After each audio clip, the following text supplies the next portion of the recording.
एक बार बोल रहा हूँ टॉपिक, लास्ट टॉपिक लिखो। आयताकार प्लेट में ऊष्मा चालन। आयताकार प्लेट में ऊष्मा चालन, ब्रैकेट में विसरण समीकरण। अंग्रेजी वाले लिखो, ब्रैकेट में लिखो diffusion equation. Diffusion equation bracket पर आगे लिखो heat conduction. Heat conduction in thin rectangular plate, rectangle plate, thin rectangle plate.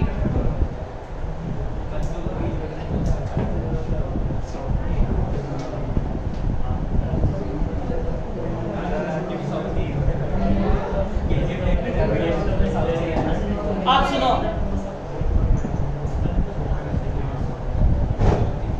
ये लास्ट समस्या है। समस्या क्या है? एक आयताकार प्लेट है, एक्स वाई तल में, एक्स वाई प्लेन में रेक्टेंगल प्लेट है जिसकी लंबाई a है, चौड़ाई b है, लेंथ a, विड्थ b है। अब समस्या क्या है यहाँ, प्रॉब्लम क्या है, करना क्या है हमको? करना ये है कि जो प्लेट है, इस प्लेट के किनारों पर, इस प्लेट के किनारों पर ताप 0 डिग्री सेंटीग्रेड। कितना है? 0 डिग्री। मतलब किनारे बहुत ठंडे हैं, इसके 0 डिग्री है। अब आपने क्या किया, इसको बीच से, सेंटर से हीट दी, ऊष्मा दी। जैसे प्लेट है, प्लेट के किनारों पर ताप कितना है? 0 है। किनारों पर ताप कितना है? 0। आपने बीच में से ऊष्मा दी, बीच में से ऊष्मा दोगे, ऊष्मा कहाँ से कहाँ जाएगी? बीच में से किनारों की तरफ कहाँ जाएगी? किनारों की तरफ। तो ऊष्मा का प्रवाह होता है उच्च ताप से निम्न ताप, high temperature to low temperature. Heat का क्या होगा? फ्लो होगा। ऊष्मा का क्या होगा? चालन होगा, हीट कंडक्शन होगा। तो आपको क्या करना है, मान लिया यहाँ कोई बिंदु P है, यहाँ कोई बिंदु P है। इस बिंदु x, y स्थिति पर है, x, y पोजीशन, t। तो ये जो बिंदु P है, यहाँ पर आपको ताप निकालना है। क्या ज्ञात करना है? टेम्परेचर। कहीं हो सकता है बिंदु P, तो मैंने निकाल लिया यहाँ पर। तो x, y, t पर आपको क्या निकालना है? टेम्परेचर। फोटो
दो स्थानों के मध्य जब कभी किन्हीं दो स्थानों के मध्य तापांतर होता है, तापांतर होता है, तो ऊष्मा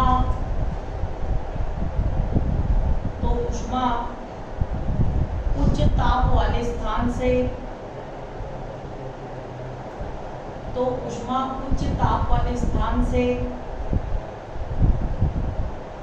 निम्न ताप वाले स्थान की ओर प्रवाहित होती है, प्रवाहित होती है। अगला आंसर लिखो, किसी बिंदु x, y, किसी बिंदु x, y पर, किसी बिंदु x, y पर t समय पर, t समय पर ताप ज्ञात करने के लिए, ताप ज्ञात करने के लिए हम एक व्यवस्था पर, हम एक व्यवस्था पर विचार करते हैं, हम एक व्यवस्था पर विचार करते हैं। माना चित्रानुसार, माना चित्रानुसार OABC, माना चित्रानुसार OABC एक धात्विक प्लेट है, एक धात्विक प्लेट है जिसकी लंबाई स्मॉल a, जिसकी लंबाई स्मॉल a और चौड़ाई स्मॉल b है, और चौड़ाई स्मॉल b है। इसके मध्य बिंदु पर, इसके मध्य बिंदु पर उच्च ताप है, इसके मध्य बिंदु पर उच्च ताप है,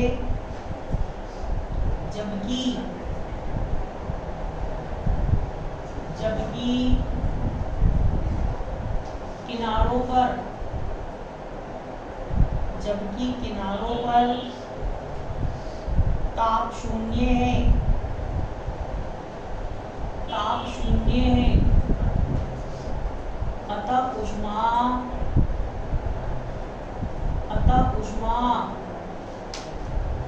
केंद्रीय भाग से,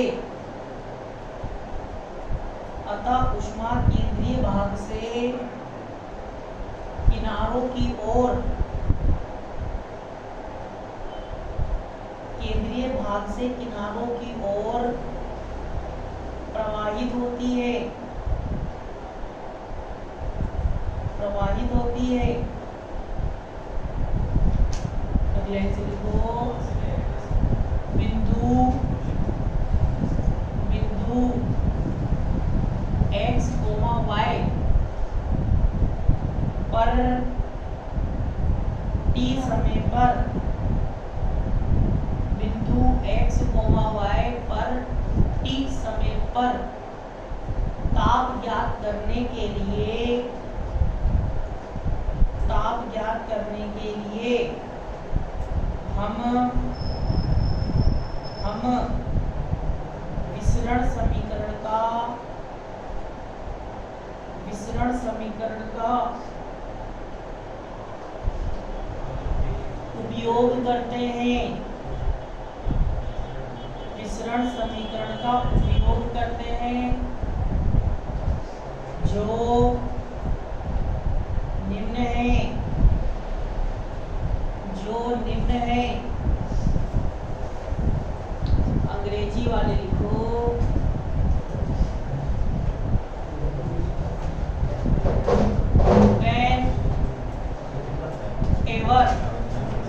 whenever there is a temperature difference, there is a temperature difference between 2 points of heat conducting medium, heat conducting medium,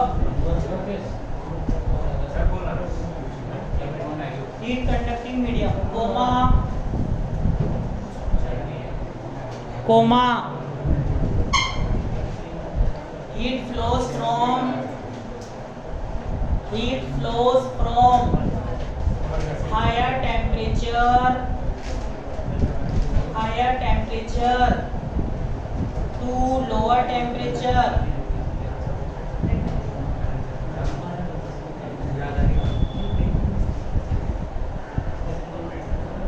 आगे को नेक्स्ट लाइन से, in order to determine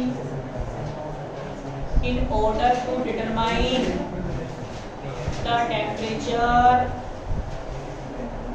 temperature at any point of the medium,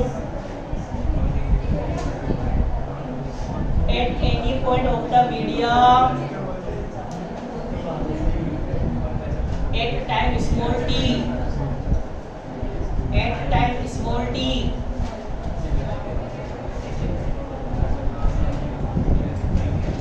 next actually go consider an example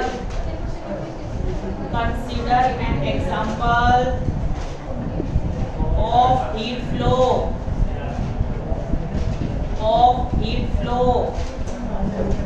in the thinner rectangular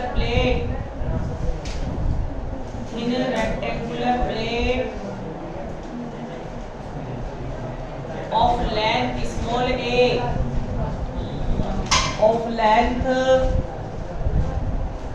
a, and width small b,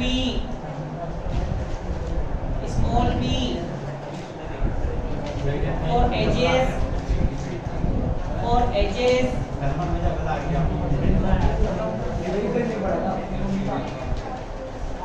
edges are kept at zero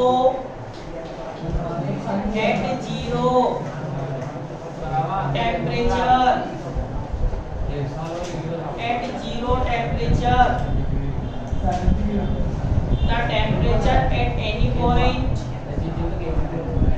The temperature at any point on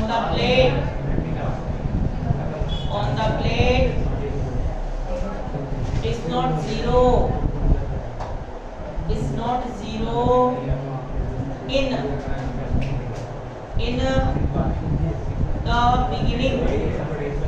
the beginning t goes to zero.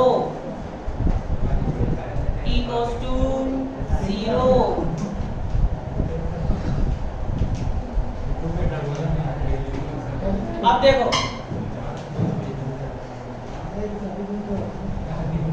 इधर देख लो ध्यान से। अब बताओ यहाँ पर P पर अपन को टेम्परेचर ज्ञात करना है, तो टेम्परेचर ज्ञात करने के लिए अपन यहाँ पर किसका उपयोग कर रहे हैं? विसरण समीकरण का। इसका विसरण समीकरण डिफ्यूजन इक्वेशन क्या होती है? विसरण समीकरण h square del square nu del x square plus del square nu del y square बराबर del nu upon del t. ये है विसरण समीकरण। अब यहाँ पर विसरण समीकरण क्यों काम में ले,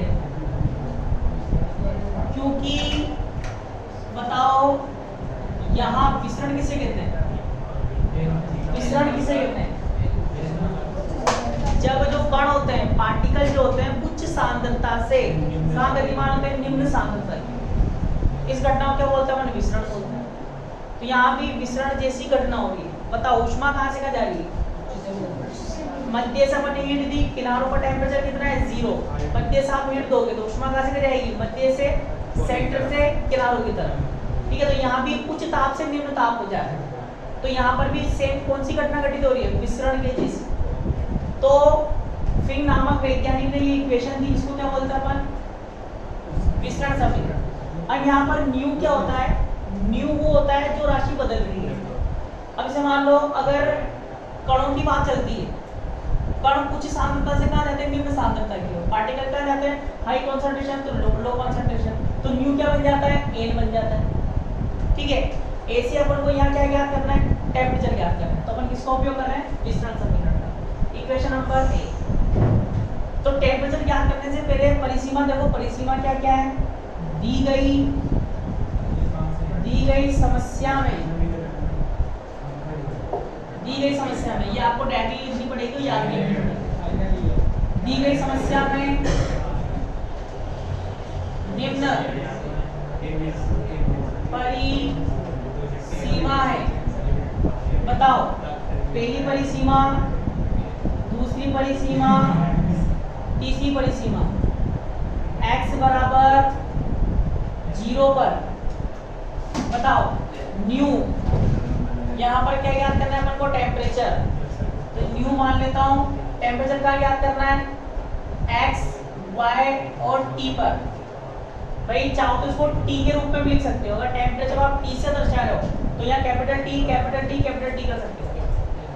अगर आप टेम्परेचर को, ताप को थीटा से दर्शा रहे हो तो थीटा भी लिख सकते हो। ठीक है, तो अपने बुक के अनुसार मैंने यहाँ क्या लिख दिया? न्यू के रूप में ले लो। शब्द तुम्हारे तुम थीटा भी लिख सकते हो। अब बताओ, तो बताओ x बराबर 0 पर, मतलब x बराबर 0 का है प्लेट के किनारों पर। x बराबर 0 हो या x बराबर क्या हो? a हो। x बराबर 0 हो या x बराबर क्या हो? a हो। तो बताओ ताप कितना है? 0। किनारों पर ताप कितना है? 0। a से बताओ y बराबर 0 या y बराबर b पर न्यू x, y, t कितना है बबलू? 0। a से बताओ t बराबर 0 पर, न्यू। अब बताओ क्या t बराबर 0 पर न्यू x, y, t 0 है क्या? t बराबर 0 का मतलब होता है स्टार्टिंग में, प्रारंभ में। स्टार्टिंग कहाँ से दे रहे हो आप? ताप यहाँ से दे रहे हो, टेम्परेचर सेंटर से। तो क्या सेंटर पे टेम्परेचर 0 है क्या? नहीं है। क्या मान लेता हूँ? नो।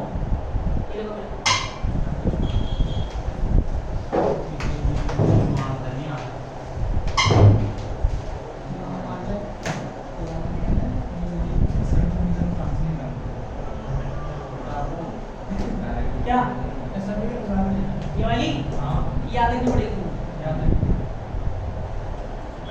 तुम्हारे सिलेबस में होगी तो पहले सीधी करवाता ना।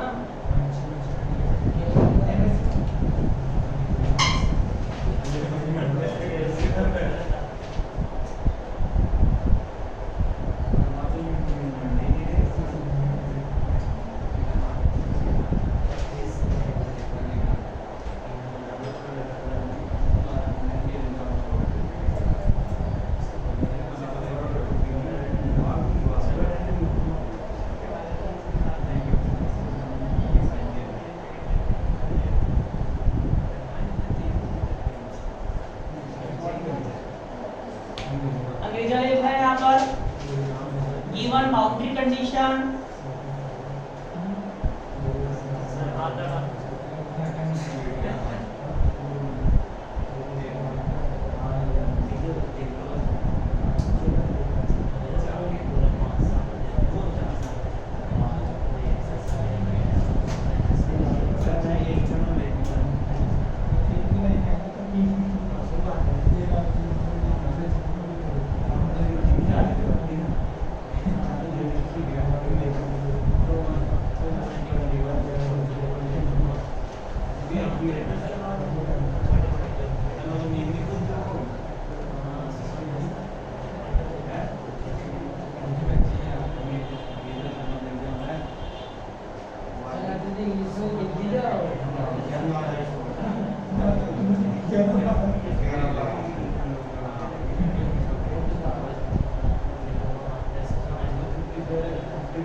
बताओ।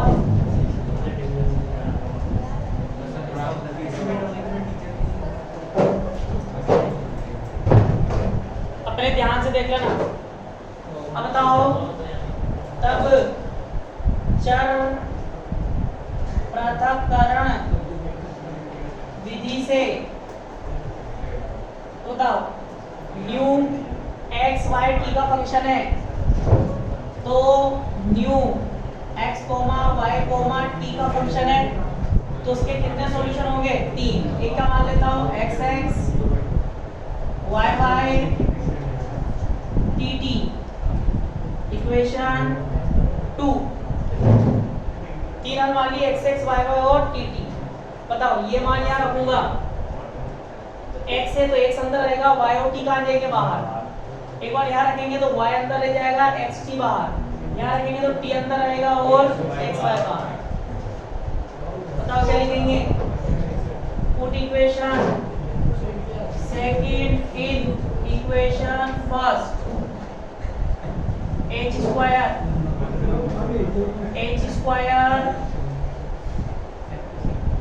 बताओ इसमें कौन बाहर आएगा? Y y t t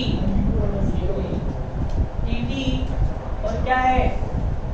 del square upon del x square x x plus इसमें क्या होगा? X x t t del square upon del y square y y बराबर टी वाला अंदर रहेगा, x x y y del t t upon del t. क्या करेंगे? दोनों ओर both side x x y y t t का भाग देने पर यहाँ भी देंगे, यहाँ और यहाँ।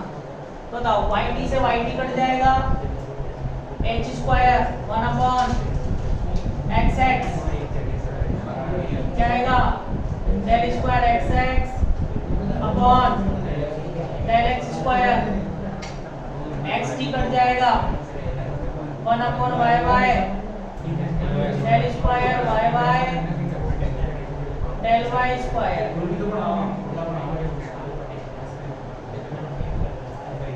बराबर क्या बचेगा? 1 upon t t del t upon del t. अब बताओ क्या इसमें कहीं y आ रहा है क्या, या t आ रहा है क्या, या इसमें t और x आ रहा है क्या, या इसमें x और y आ रहा है क्या? नहीं, मतलब तीनों स्वतंत्र है, मतलब तीनों इस पर डिपेंड नहीं कर रहे हैं। जब भी ऐसी स्थिति होती है तो हल करने के लिए चर पृथक्करण विधि क्या बोलती है? इनको अलग अलग किसी नियतांक के मानकर आप क्या कर सकते हो? हल।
third terms are functions.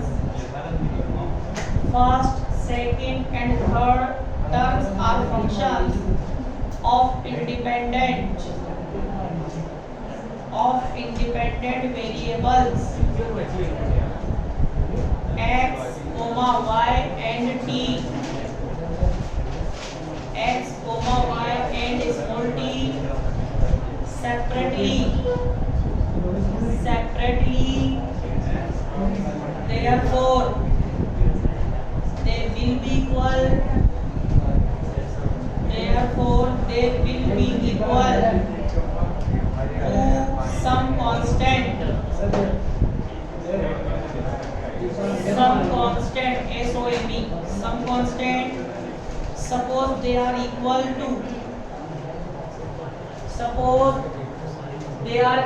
to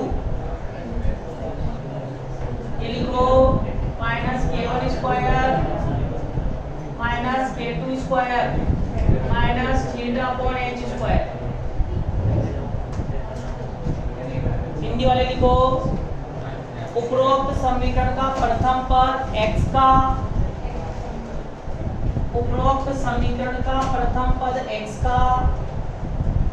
द्वितीय पद y का,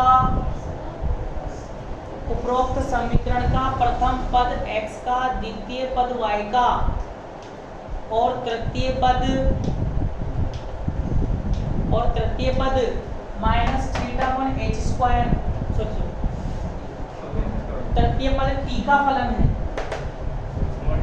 हाँ, उपरोक्त समीकरण का प्रथम पद x का, द्वितीय पद y का और तृतीय पद t का फलन है।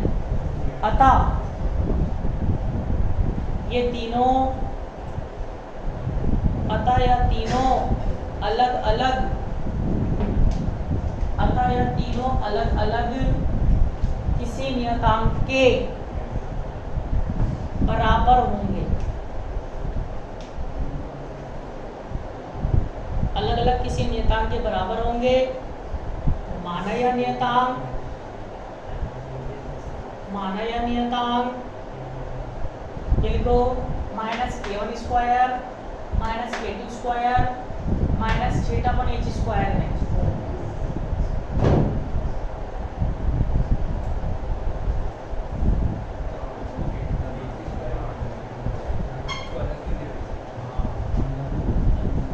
लिया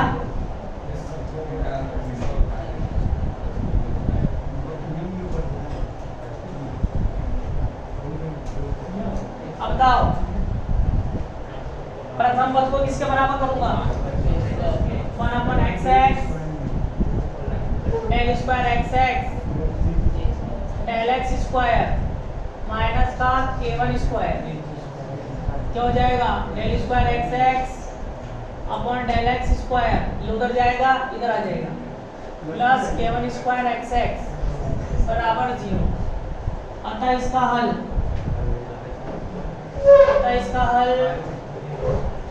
कई बार लिख चुके हैं इसका सॉल्यूशन xx क्या आता है? पहले कांस्टेंट a1, फिर आता है साइन, कांस्टेंट आता है k1 जिसके रेस्पेक्ट में कर रहे हो, प्लस a2 cos k1x। ऐसे बताओ प्रथम पद से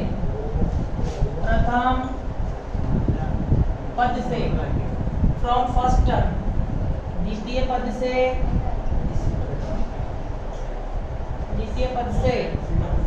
क्या आएगा?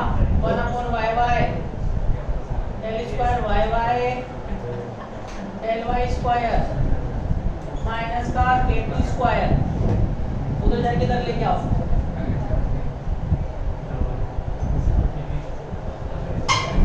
क्या हो जाएगा? Del square yy del y square plus k2 square yy बराबर 0। फिर वो अतः इसका हल क्या आएगा? y पहले क्या था? Constant b1 sin k2y plus b2 cos k2y। तृतीय पद से तृतीय पद से। तृतीय पद क्या होगा बताओ, यहाँ h स्क्वायर है, ये यहाँ जाएगा तो क्या आएगा अपॉन में 1/h square tt del tt upon del t minus k theta upon h square.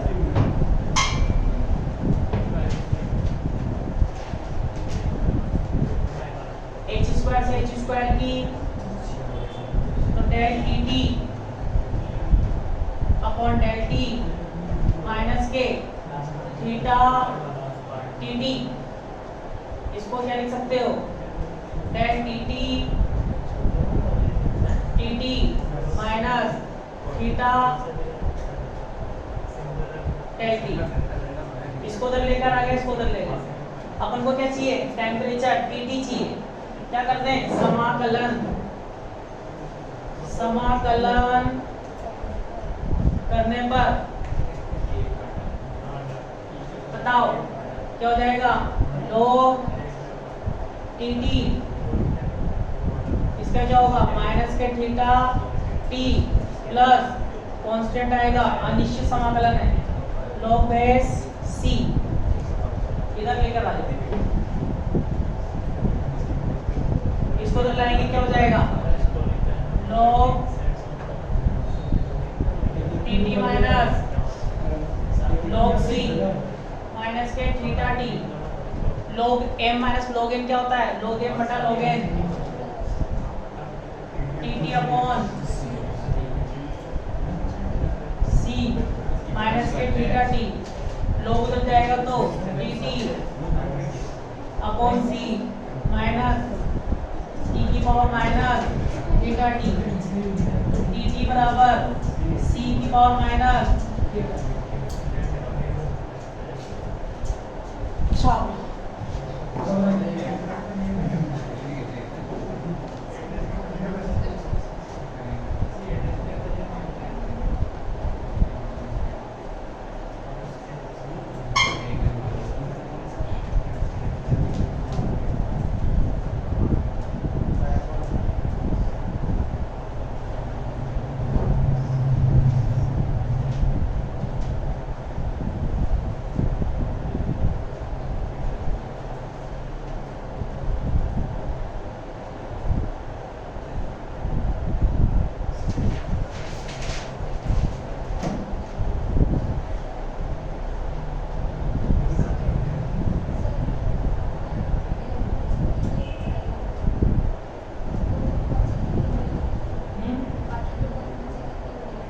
Feedback है, ज्यादा बड़ी नहीं है, फिर वो है लॉजिकेट वाली पढ़ा दो आंसर भी तो बच रहा है, आंसर आ जाएगा।